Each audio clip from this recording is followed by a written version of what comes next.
Eh bien bonjour à tous mes amis, bienvenue à cette nouvelle vidéo. Alors si tu arrives sur la chaîne via une recherche sur l'aquariophilie, tu ne comprends pas ce qui t'arrive, c'est normal. Si tu es un abonné à la chaîne, tu ne comprends pas ce qui se passe, c'est normal. Tu le sais pas, maintenant les week-ends en fait c'est les hors-série. Quand j'en ai pas tout le temps. Donc la semaine c'est la mécanique, et le week-end c'est le hors-série. Donc ça peut être de l'impression 3D et ça peut être comme aujourd'hui complètement hors série pour le coup de l'aquariophilie. Aquariophilie récifale, pourquoi? Bon bah parce que mes abonnés sont au courant que j'ai un aquarium d'eau de mer en haut. Alors je ne suis pas non plus le plus grand aquariophile du monde, pour preuve j'ai bien souvent du mal à me rappeler du nom des divers coraux.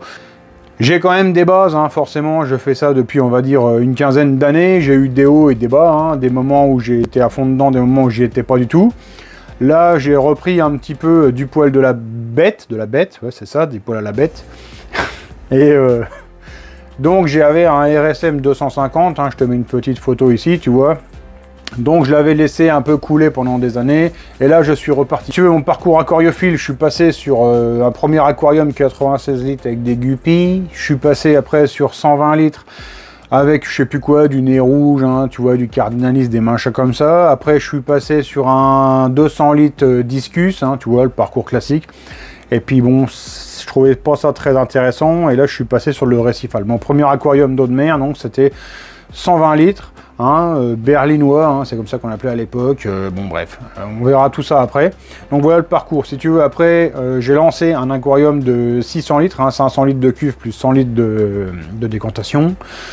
C'est un aquarium que j'ai pas en photo malheureusement. On me l'a cassé, la maison a été vandalisée, on m'a cassé l'aquarium, donc j'avais tout arrêté. Ma compagne m'a dit, bah, j'aimerais bien un petit aquarium. J'ai dit, bah, si on fait un aquarium, c'est de l'eau de mer.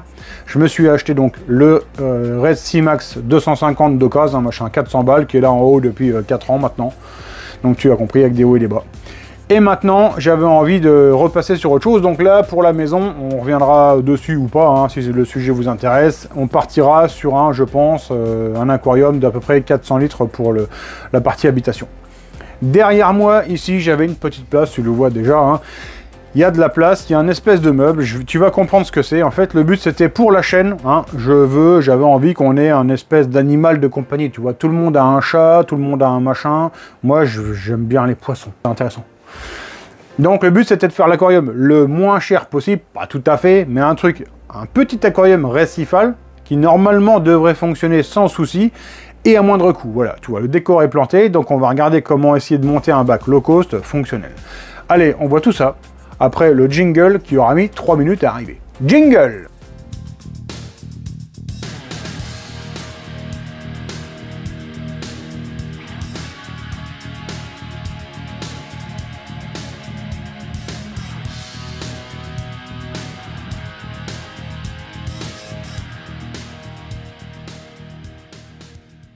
Avant de lancer vraiment le vlog et de voir le matos, je veux quand même te rappeler une chose, c'est que l'aquarium, plus il est petit, plus c'est compliqué et plus tu prends des risques. Tout simplement, quand tu as un gros bac, on va dire 500 litres, et les paramètres, quand ils sont bons, ils vont mettre plus de temps à changer. Et avoir des paramètres bons au départ, c'est assez simple, parce que tu mets les bons produits dedans, direct, ça fonctionne. Alors que quand tu as un truc, mettons comme là, on va partir, ça va être une cuve de 56 litres, les paramètres ils peuvent changer très vite. Il suffit que tu as un problème d'osmolation, enfin de compensation d'évaporation, une fiole de produit qui tombe dedans, ton bac il est rectifié tout de suite. Donc moi je t'invite pas forcément à faire ce qu'on va faire aujourd'hui. Moi je le fais pour moi, c'est pour l'atelier. Tu vas comprendre, je voulais un bac que je puisse transporter, tu vas voir il est monté sur des roulettes, etc. Donc voilà, à prendre en compte, plus c'est grand, plus c'est facile. Ici moi le but c'était transportable, pas cher et fonctionnel. Je veux arriver à faire marcher presque tous les coraux à l'intérieur. Il y aura guère que l'acropora et les coraux très difficiles qui seront peut-être un peu plus durs. On verra bien si on en met ou pas. Normalement, l'idée c'était de partir full coraux mou. On verra. Pour l'instant, c'est un peu chinois ce que je te dis peut-être, mais le but au départ c'était full mou et je me suis dit non, on peut quand même mettre un peu de corail dur, etc. Enfin bref, il y aurait tellement de choses à dire sur l'aquariophilie que de toute façon il y a des chaînes d'aquariophilie, c'est pas pour rien, c'est parce qu'il y a énormément à dire. Donc nous le but c'est vraiment d'avoir un copain à l'atelier, donc je vais te montrer ce que j'ai fait. Derrière moi, la décoration elle est violette, tout simplement pourquoi? Parce que il y a une des grandes marques dans l'aquariophilie récifale, bon, ils font un peu aussi de produits pour l'eau douce, mais principalement de récifale. Aquaforest. Hein. Donc Aquaforest, c'est un protocole que j'ai choisi. Hein. Protocole, c'est quoi? C'est une méthode, hein, tout simplement. Je me suis dit, tiens, cet aquarium-là, il va tourner full Aquaforest. Hein. Si tu es abonné à ma chaîne, c'est comme si demain, je me disais, tiens, je prends full Bidalo. Hein. Je ne l'aurais pas en noir, j'aurais mis un autocollant Bidalo. Bon. Bidalo sur un aquarium, tu vas me dire, ça n'a aucun sens. Après, tout ce qui va être vivant à l'intérieur, on ira le chercher chez l'animalerie Nation à Vendœuvre, hein, à Nancy, pour faire simple. Donc ça, normalement, je te ferai une petite visite chez lui. Tu verras, Fred, c'est un mec, il connaît son domaine, il a du matos, donc là-bas, il y a tout ce qu'il faut pour pouvoir monter notre petit bac. Alors, dans les grandes lignes, pour le meuble, tout simplement, tu vois, du bois de récupération, hein, ça vient de panneaux de porte, tu vois, ici, ça vient de je sais plus quoi, bref, tous des vieux machins que j'ai récupérés. Et donc, j'ai pu me faire un meuble. Ici, tu vois donc de la peinture noire, de la peinture violette, hein, tu l'as compris, le meuble noir, le haut en violet, meuble sur roulette pour pouvoir le transporter. Alors, à l'arrière, tu vois, je me suis même pas pris la tête, tu vois le truc, de toute façon, c'est pour caler contre un mur dans l'atelier, hein, tu m'as compris. Si mon meuble est placé, alors sache qu'un aquarium, tu ne le poses jamais à même le sol, à même la table ou le meuble. Hein. Toujours, tu mets un bout de mousse, un bout de polystyrène, quelque chose. Moi ici, ça c'est de la mousse que j'ai récupérée dans un carton d'emballage, tu le vois. Alors donc, elle a deux rôles. Tout simplement, le premier, bah, ça va être d'amortir la vitre du fond. Mais aussi, tu vois, ici, je l'ai laissé blanche volontairement. Là, j'ai peint le devant en noir bah, pour que ça soit un peu moins moche à l'œil. Et là, je l'ai laissé blanche tout simplement parce que dans le bac, moi, tu fais ce que tu veux, mais moi, je vais pas mettre de sable. Et donc, le fond blanc, là, ça va nous donner quand même un aspect de sable et surtout, ça va refléter la lumière, tu vois, ça va éclaircir tout le bac. Et après, forcément, tu viens mettre ta cuve dessus. Alors, tu as des règles hein, à respecter pour le placement de ton aquarium, ou pas. Si tu veux pas d'ennui, le mieux, c'est quand même de l'écarter au maximum d'une source de lumière telle qu'une fenêtre. Alors, moi ici, ça te paraît aberrant, mais la fenêtre, elle va pas taper dessus. Au contraire, elle va passer au-dessus comme ça, parce que, bah, je sais comment arrive le soleil ici. Mais bref, le soleil ne va pas taper sur les vitres de l'aquarium, hein, c'est ce qu'il faut éviter. Une chose importante, il faut que tu penses que ton meuble, il doit être capable d'accueillir la cuve, l'éclairage, toute la technique, les roches et la flotte. Attention, un aquarium, ça pèse vite très lourd. Ici, ça a beau être qu'une cuve de 56 litres. On peut imaginer qu'on arrive près d'une centaine de kilos, une fois tout à l'intérieur, etc. C'est pas forcément vrai. Par contre, il existe des pompes hein, qui sont capables de te générer de la houle hein, dans ton aquarium. Et là, effectivement, tu as une masse à transporter, une masse de flotte, 50 kg de flotte. Je te garantis que si tu fais comme ça qu'un bidon de 50 kg, bah, ça t'emporte. Donc, il faut prévoir que ça soit solide. Ici, je te le rabâche depuis tout à l'heure, on est sur un aquarium low cost. Alors, on va mettre tout l'équipement à l'intérieur. Aujourd'hui, c'est vraiment ça. Hein, on va mettre tout prêt à mettre en route, en fait. Donc, une fois la cuve trouvée, donc ça c'est une cuve neuve que j'ai eue sur Marketplace, hein, le site d'annonce sur Facebook, j'ai payé 40 balles. Elle était juste à côté de chez moi, j'ai pris ma bagnole un soir, paf, je suis allé chercher ça. 40 balles. Après, deuxième poste de dépense, c'est la rampe d'éclairage. Alors en eau de mer, c'est assez important hein, d'avoir une température de couleur correcte. En fait, pour les coraux, c'est une couleur bleue, hein, et après, pour un aspect visuel, en général, bah, c'est toujours accompagné de blanc. Ça, c'est une galerie, donc, production asiatique. Ça vaut 30 balles. Donc, la rampe, c'est ça, tu vois, hein, c'est une petite rampe à LED, ça fait 30 watts, donc c'est pas dimmable, il n'y a pas de courbe, tu peux pas programmer un lever de soleil, une exposition comme si c'était l'après-midi, donc, et puis aller éteindre le tour, non, progressivement, c'est pas possible, hein, c'est du on-off, bon. Ça fonctionne quand même. Hein. Au poste de dépense, l'écumeur. Alors l'écumeur, qu'est-ce que c'est?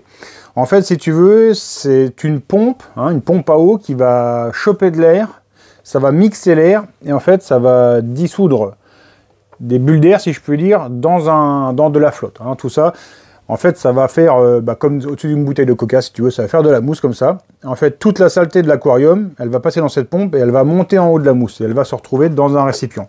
Alors ici, on est toujours dans un budget super bas, donc ça va être, on va tourner avec ceci. Alors, bon, celui qui est dans l'aquariophilie va dire c'est pas vraiment un écumeur, c'en est un quand même, tu vois, tout simplement. Attends, je vais enlever ça.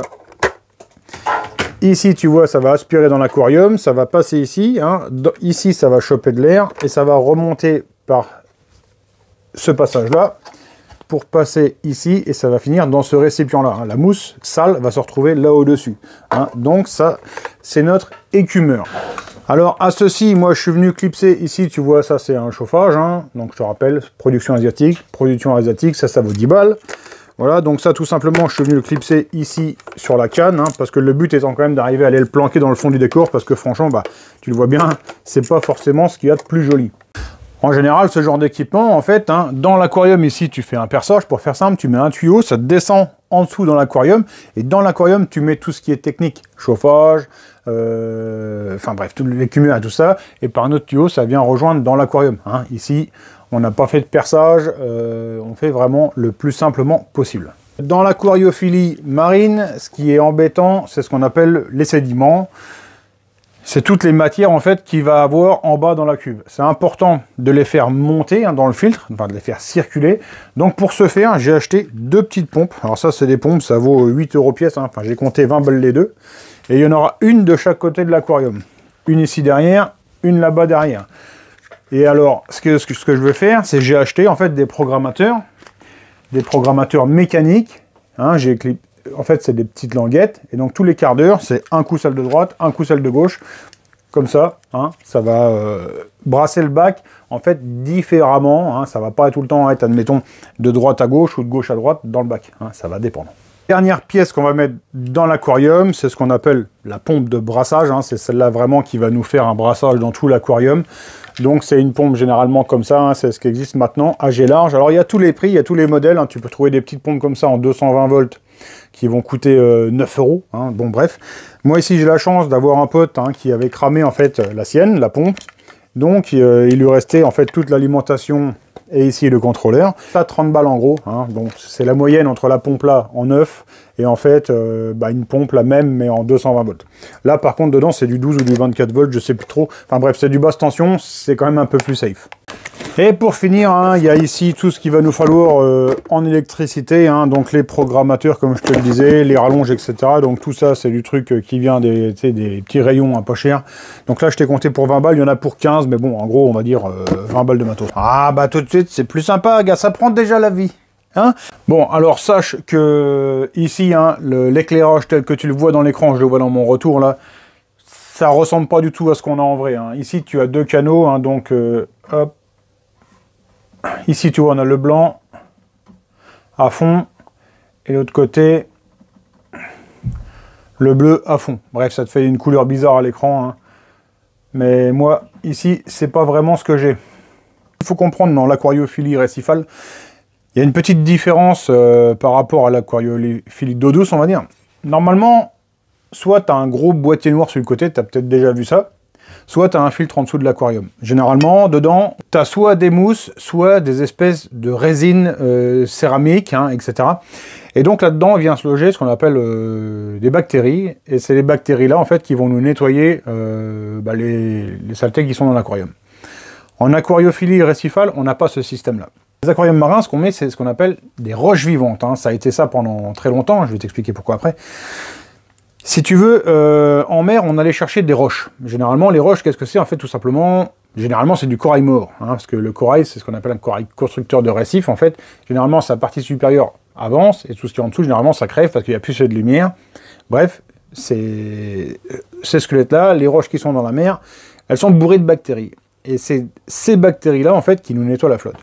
Bon, typiquement, c'est ce genre de choses, hein, tu vois, ça c'était une roche vivante à l'époque, hein, donc là elle est morte parce qu'elle est restée, enfin on appelle ça une roche vivante parce qu'elle était remplie de bactéries, maintenant il n'y a plus de bactéries dedans parce qu'elle est restée hors de la flotte pendant longtemps, donc tout ce qui est dedans est mort, on appelle ça une roche morte. Ça en fait c'est un petit corail que j'avais acheté, il devait être gros comme ça, tu vois, et il a grandi. Là il n'y a plus que le squelette, hein, d'origine en fait c'était vert et marron si tu veux, et ça à la base c'est un animal. Et ce qu'on voit ici, il ne reste plus que son squelette. Il est mort parce que c'est l'aquarium qu'on m'a vandalisé à Commercy. Mais bref, tout ça pour te dire que tu vois, tout ça, maintenant, ça peut devenir ce qu'on appelle des supports à bactéries, donc des roches. Là, elles sont mortes. Alors, si tu veux, pendant longtemps, là, c'est un paramètre, là, c'est un chapitre qui va être assez long. Pendant longtemps, si tu veux, pour construire un aquarium marin comme ça, il fallait partir comme on parle là. Tu vois, tu as une cuve, tu as du matériel. Dedans, tu viens mettre des roches vivantes. On appelle ça comme ça. Donc les roches, si tu vas les chercher, admettons en Indonésie, tu vas chercher des belles roches, tu vois, elles sont belles, elles sont pleines de vie, tu les mets dans ton aquarium, les roches, elles vont épurer l'eau assez rapidement, hein, tout ça parce qu'elles ont transporté avec elles les bactéries, etc. Simplement, au fur et à mesure des années, on s'est rendu compte que tu fais venir une roche comme ça, c'est bien, mais elle est entourée de flotte, donc on a enlevé la flotte.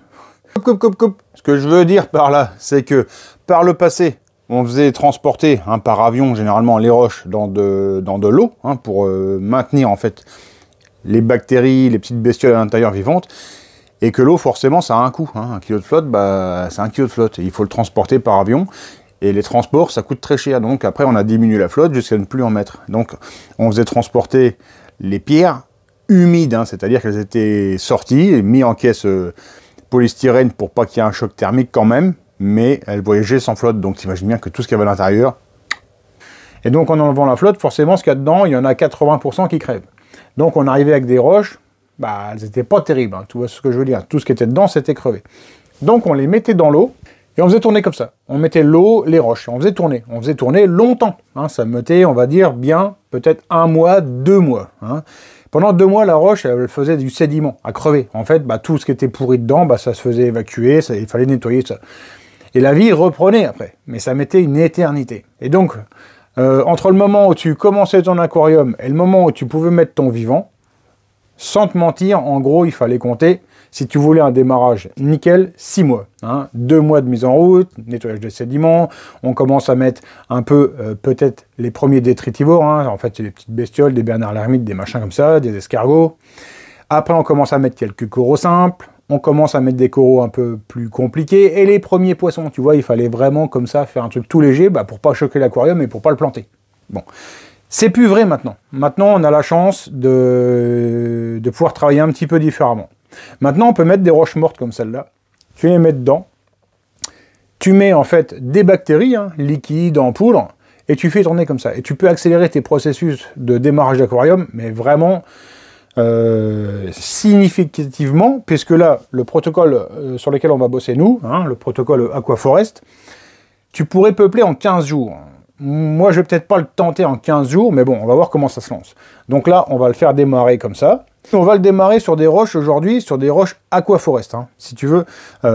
Donc, tu as compris, tu as les roches vivantes, ça existe toujours, ça vaut très cher. Tu peux mettre des roches mortes, tout simplement des roches, anciennes roches vivantes mortes que tu peux trouver sur le Bon Coin, ou encore une fois sur le truc de Facebook, là, comme je t'ai dit tout à l'heure, ça se trouve, il n'y a aucun souci.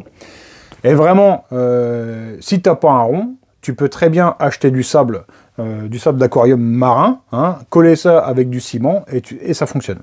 Dernier cas, moi c'est ce que je voulais faire au tout départ, je voulais partir avec de l'aglo. Je voulais acheter 2 aglos, des parpaings, je voulais les péter, et puis mettre ça dedans, tu vois, c'est hyper poreux, il aurait suffi de les rincer 2-3 fois dans de la flotte, et ça aurait fonctionné.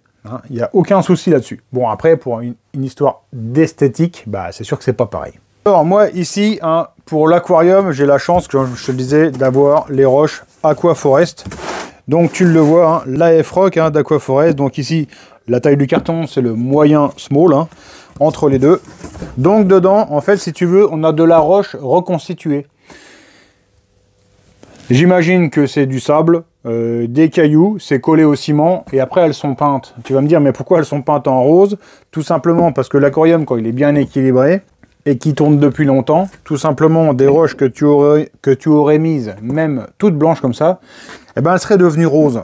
Alors peut-être pas rose comme ça, parce que effectivement, bah, c'est fait au pistolet, j'imagine. Alors je te précise que la peinture est une qualité alimentaire, c'est fait pour tourner dans un aquarium. Mais je t'en montre une à l'écran, tu le vois, ça devient quand même bien rose. Tu as des blocs, ici, dedans, tu vois, tu as une petite cachette, des plateaux comme ça.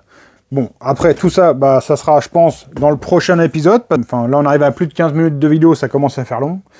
Mais c'est vrai qu'on aurait eu de quoi dire. J'aurais même pu traîner un peu plus, mais bon. Je laisse ça là-dedans. J'espère que cette petite vidéo vous aura plu. Bon, là, elle est clairement différente des sujets qu'on a l'habitude d'aborder sur la chaîne. Dites-moi dans les commentaires si ça vous a plu. Si vous arrivez sur la chaîne, vous pouvez quand même vous abonner. Il n'y a pas de problème. Moi, ça me fait des abonnés en plus. Ça me répertorie toujours un peu au-dessus. C'est toujours sympathique.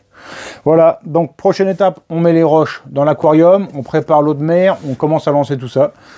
Et puis, bah, après, bah, on attend. Allez, merci à tous de m'avoir suivi, je vous souhaite de passer une bonne soirée, on se retrouve bientôt pour une prochaine vidéo. Ciao, bye!